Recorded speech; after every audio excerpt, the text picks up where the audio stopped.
Hello everyone students, आज का हमारा नेक्स्ट टॉपिक है जर्नल में ट्रीटमेंट और journal entries regarding trade discount and cash discount. तो फर्स्ट ऑफ ऑल हम ये समझेंगे कि ट्रेड डिस्काउंट और कैश डिस्काउंट है क्या। Student, trade discount is an allowance और concession given by seller to the buyer by way of reduction in the list price और कैटलॉग प्राइस।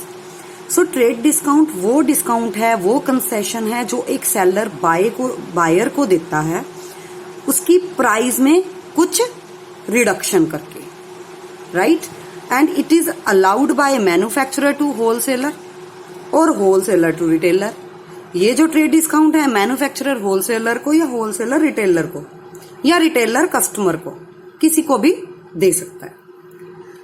जो ट्रेड डिस्काउंट है, द ट्रेड डिस्काउंट में be allowed on bulk purchase और on purchase of specific quantity.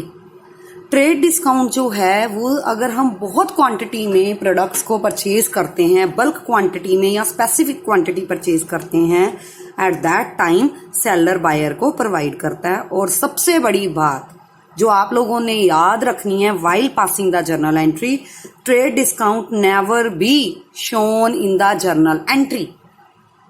Never be shown in the journal entry means जब आप journal entry करोगे तो trade discount को वहां पे शो नहीं करोगे। कैसे शो करोगे? It should be shown by reducing, by deducting the trade discount from list price. For example, sold goods to Bhushan of list price 10,000 at a trade discount 10%। जैसा कि मैंने बोला ट्रेड डिस्काउंट एंट्री में show नहीं करना, तो 10% trade discount का मतलब 10,000 का 10/100। तो जब हमने कैलकुलेट किया तो डिस्काउंट 1000 रुपीज आ गया। इट मीन्स जब गुड्स हमने रमन को सेल करी तो उससे अब हमने 10,000 रुपीज नहीं लेने, हमने उसको 1000 रुपीज का डिस्काउंट दे दिया, तो 9,000 हमने उससे पैसे लेने हैं। तो जब हम एंट्री करेंगे सेल की, entry is Raman to sale, already मैंने आप लोगों के साथ डिस्कस करी हुई है एंट्री रमन टू सेल, तो उसमें हम 10,000 ना लिख के 9,000 से एंट्री पोस्ट करेंगे। Now next is cash discount. Students, cash discount is a reduction allowed by a debtor, allowed to debtor for payment of the amount due from him before the due date. Means जब हमने किसी अपने debtor से पैसे लेने होते हैं, अगर वो हमें अब ड्यू डेट से पहले, लेट्स सपोज 5 मार्च को पैसे देने थे उसने हमारे, और वो कह रहा है कि मैं आपको 5 फेब को ही पैसे दे देता हूं, तो 1 मंथ एडवांस पेमेंट कर रहा है। तो उस 1 मंथ एडवांस पेमेंट के लिए मीन्स ड्यू डेट से पहले पेमेंट करने के लिए कई बार हम डेटर्स को क्या देते हैं, किसी टाइप का कंसेशन देते हैं, तो that type of concession is known as cash discount, right. And cash discount is a loss of the business, so that's why अगर हम डिस्काउंट दे रहे हैं that is known as discount allowed, तो उसको हम डेबिट करेंगे। अगर हमें डिस्काउंट मिल रहा है that is known as a discount received, तो उसको हम क्रेडिट करेंगे। तो डिस्काउंट, कैश डिस्काउंट जो है वो अलाउड मींस लॉस भी हो सकता है एंड रिसीव्ड मींस बिजनेस की इनकम भी हो सकती है। अलाउड डिस्काउंट तब किया जाता है जब हमने किसी को गुड्स क्या करी हैं, सेल करी हैं। तो सेल करी हैं तो हम उसको डिस्काउंट दे रहे हैं, मतलब वो पैसे हमें कम दे दे, तो at that case discount allowed is a loss of the business. पर अगर हमने किसी से परचेज करी है और वो हमें डिस्काउंट दे रहा है तो दैट्स वाई वो हमारी इनकम है, तो डिस्काउंट रिसीव्ड उसको शो करेंगे। और basic difference between trade discount and cash discount is trade discount never shown in the journal entry. इसको हम कैसे शो करते हैं? डायरेक्ट माइनस करके अमाउंट में से, लिस्ट प्राइस में से, but cash discount to be shown in the journal entry. For example, Tilak owed 5,000 to Anwar. Tilak paid the amount before the due date and received 5% cash discount. तो पहले 5,000 का 5% हम देखते हैं, that is ₹250, that is discount. अगर question में कुछ नहीं लिखा कि is it a cash discount और ट्रेड डिस्काउंट, तो हम उसको कैश डिस्काउंट ही ट्रीट करेंगे। Before the due date and received 5% cash discount, find out cash discount and net amount paid. एक तो हमें डिस्काउंट कैलकुलेट करना है और दूसरा हमें नेट अमाउंट पेड कैलकुलेट करनी है, and also record the transaction in the books of both the parties. और हमने दोनों पार्टीज की बुक्स में एंट्री क्या पास होगी वो भी देखनी है। तो जैसा कि टोटल अमाउंट कितनी थी जो पे करनी थी, दैट इज 5000। डिस्काउंट कितना मिला कैश, 250 हमने अभी कैलकुलेट किया। तो नेट अमाउंट पेड कितनी हो गई, 4750। तो तिलक ने अनवर को पैसे पे करने थे। Tilak paid the amount before the due date, यही थी एंट्री। तो तिलक अब कितनी अमाउंट पे कर रहा है, 4750, और डिस्काउंट कितना है, 250।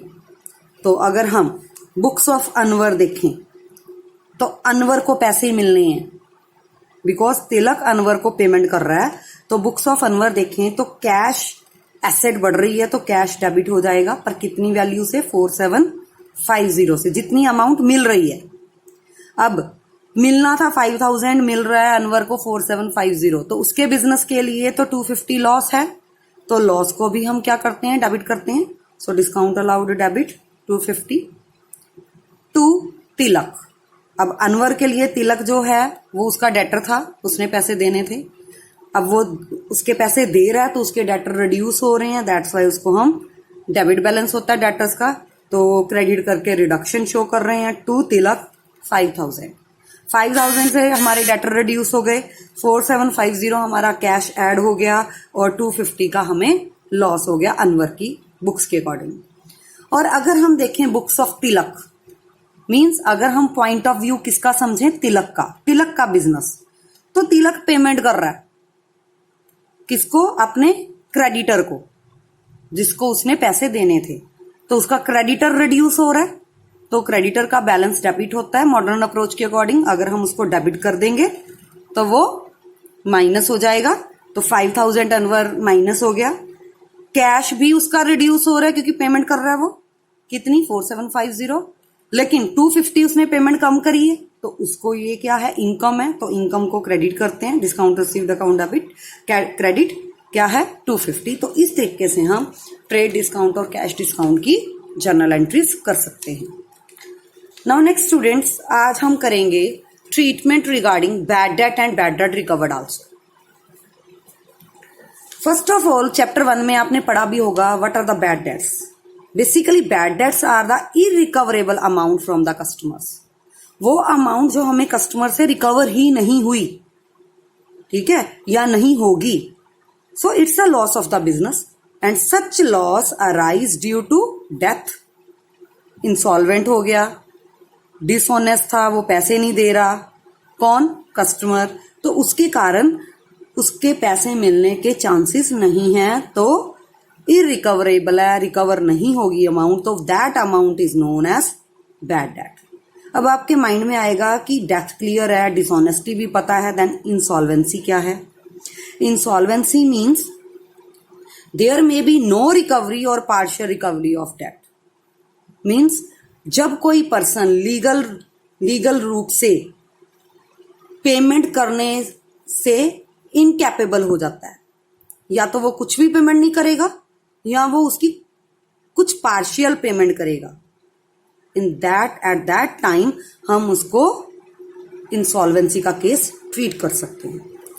The amount recovered is debited to cash account. अब जब बैड डेट होंगे, जितनी अमाउंट मिली है तो ऑटोमेटिकली कैश बढ़ रहा है, हमारे बिजनेस का एसेट बढ़ रही है, तो कैश अकाउंट को हम क्या करेंगे, डेबिट करेंगे। और जितना हमें लॉस हो रहा है, जितने पैसे नहीं मिलने, तो वो हम बैड डेट अकाउंट उसके लिए ओपन करेंगे, तो उतनी अमाउंट बैड डेट अकाउंट में डेबिट हो जाएगी क्योंकि लॉस भी बढ़ रहा है। राइट स्टूडेंट, तो एक देखते हैं हम इसकी एक एग्जांपल। सरताज हु ओड अस 10,000, उसने हमारा 10,000 देना था। जब क्वेश्चन में लिखा होगा declared insolvent, declared bankrupt, it means bad debt का केस है।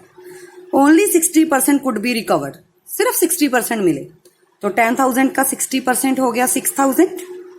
सो कैश अकाउंट डेबिट 6,000, बाकी 4,000 लॉस हो गया, तो बैड डेट में डालेंगे, उसको हम बैड डेट अकाउंट का नाम देंगे 4,000 टू सरताज। सरताज हमारा कौन था, डेटर था, अब 10,000 से हमारा डेटर क्या हो गया, डिक्रीज हो गया। अगर हम ट्रेडिशनल अप्रोच भी देखना चाहें तो कैश एसेट है, व्हाट कम्स इन को डेबिट करना है।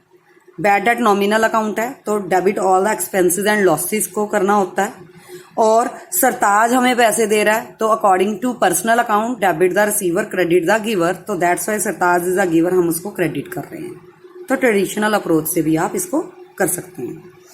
लेट्स सपोज अगर क्वेश्चन में होता इसकी जगह ओनली 60% की जगह फुल अमाउंट रिकवर्ड, अगर फुल अमाउंट रिकवर हो गई तो बैड डेट तो कुछ हुआ ही नहीं, तो कैश अकाउंट डेबिट हो जाएगा टू सरताज हो जाएगा। और अगर बाय चांस लिखा है नथिंग इज रिकवर्ड,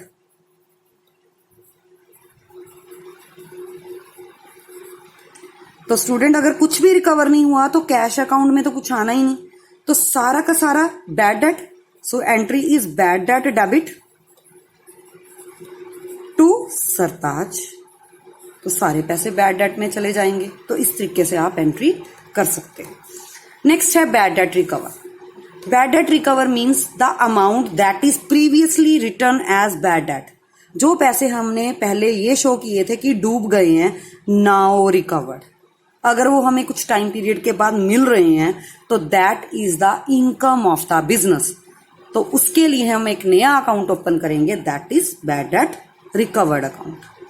तो जैसे received 4,000 from Chand Mohammad against, now here return is debt previously return of as bad. किस चीज के 4,000 हमें चांद मोहम्मद से मिल रहे हैं, वो पैसे जो पहले हमने क्या लिख दिए थे, एज अ बैड शो कर दिए थे, तो अब हमें मिल रहे हैं, तो कैश अकाउंट डेबिट करेंगे, लेकिन चांद मोहम्मद को क्रेडिट नहीं करेंगे क्योंकि उसको तो हम पहले ही क्रेडिट करके उसको उतनी अमाउंट से रिड्यूस कर चुके हैं जब उसको बैड डेट शो किया था। तो now a new account is to be open, जिसको हम शो करेंगे to bad debt recover account, because it's our income now. And according to traditional approach and according to nominal account in traditional approach, debit all expenses and losses and credit all incomes and gain। और अगर modern approach देखें तो modern approach में हम income का balance क्या होता है, ओरिजिनल डेबिट होता है, और अगर इनकम बढ़ रही है तो उसको इनकम का बैलेंस क्या होता है, ओरिजिनल क्रेडिट होता है, और अगर इनकम इंक्रीज हो रही है तो हम उसको क्रेडिट ही करेंगे। तो इस तरीके से स्टूडेंट्स आप trade discount, cash discount and journal entries related to bad debt and bad debt recover कर सकते हो। अब मैं आप सबको बोलूंगी कि आप अपनी अपनी बुक के क्वेश्चन नंबर 6 से लेके क्वेश्चन नंबर 20 तक इजीली कवर अप कर सकते हो। तो आप इनको करना स्टार्ट करें, और अगर आपकी कोई क्वायरी हो तो please you can ask from your teacher. Thank you very much.